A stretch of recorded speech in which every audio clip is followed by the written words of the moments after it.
Hello and welcome to our channel. In today's video, we're diving into yet another controversy that has engulfed King Charles III as Christmas approaches.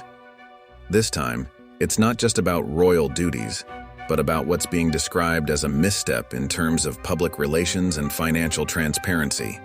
In this episode, we'll be discussing the backlash from the public over the exorbitant prices for Christmas items at King Charles's country estate, Highgrove House, and how it's all unfolding amid a broader conversation about the monarchy's financial practices. For years, Highgrove House, the royal residence in Gloucestershire, has been seen as a symbol of King Charles's commitment to sustainability and organic farming. However, this year, the estate has become a target for public outcry due to its exorbitantly priced holiday products. According to The Sun, the public has been shocked by the costs of several festive items, leading many to question whether the royal family is truly in touch with the everyday struggles of ordinary British citizens. Among the most controversial items on sale at Highgrove is a box of 6 royal Christmas crackers priced at £65. These crackers, which contain nothing more than garden twine, have drawn widespread criticism for their high cost and lack of substance. As if that weren't enough, 12 mini mince pies are being sold for £10.95. And a Highgrove Royal Christmas hamper, a luxury gift set containing a selection of festive goods, is priced at an eye-watering £295. With the UK currently facing a cost of living crisis, many feel that these prices are nothing short of tone deaf. While the royal family's wealth is largely hidden from the public eye, these prices highlight the growing disconnect between the monarchy and the citizens it is supposed to represent. Critics have voiced their concerns over the extravagant pricing, particularly in light of the ongoing financial hardships experienced by many families across the country. The backlash against King Charles's expensive holiday items is only the latest controversy to hit the royal family in recent months. Just ahead of the coronation, the monarch launched an initiative offering public institutions the chance to replace portraits of the late Queen Elizabeth II with new portraits of King Charles. However, the public response to this initiative was less than enthusiastic. As reported by The Sun, the uptake for these new portraits has been disappointingly low. In England, less than 3% of hospitals and only 82.7% of government departments and local authorities showed interest in receiving a new portrait of King Charles. The situation in Wales was even more lackluster, with only 15.6% of public bodies requesting one. Even more troubling was the fact that only 35 of the 475 universities in the UK, just 7.4%, were interested in obtaining a new royal portrait. For many, the decision to spend millions of pounds on royal portraits in a time of financial uncertainty seems like a waste of resources. Graham Smith, CEO of the Republic Campaign Group, has been particularly vocal about this issue. He criticized the £3 million initiative, arguing that the money would be better spent addressing urgent issues such as child hunger, housing, and healthcare. As Smith pointed out, spending almost £3 million on pictures of Charles when school children are going hungry is an appalling waste of money. It's no surprise the take-up has been low. Those who run public bodies have more important things to worry about. The Portraits Initiative is now seen by many as an example of the monarchy's misplaced priorities, especially when the public is struggling with rising living costs and social inequality.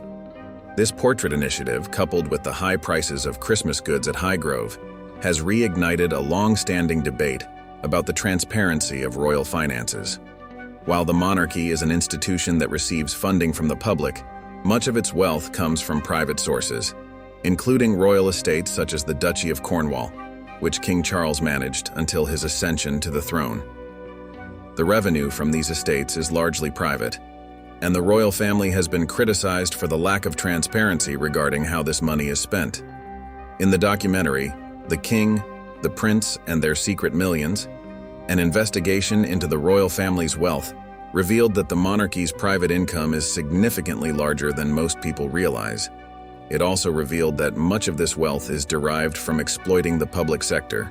Schools, hospitals, and other public institutions often find themselves caught up in the financial dealings of the royal family. The documentary suggests that this secret wealth has fueled many of the royal family's lavish lifestyles, from expensive estates to private jets, and has only deepened the divide between the monarchy and the public. With inflation skyrocketing and energy prices soaring, the British public is facing unprecedented financial strain. In this context, the royal family's lavish spending seems all the more out of touch. The criticism of Highgrove's Christmas goods is not just about the prices themselves, but also about the royal family's failure to acknowledge the struggles that ordinary people are enduring.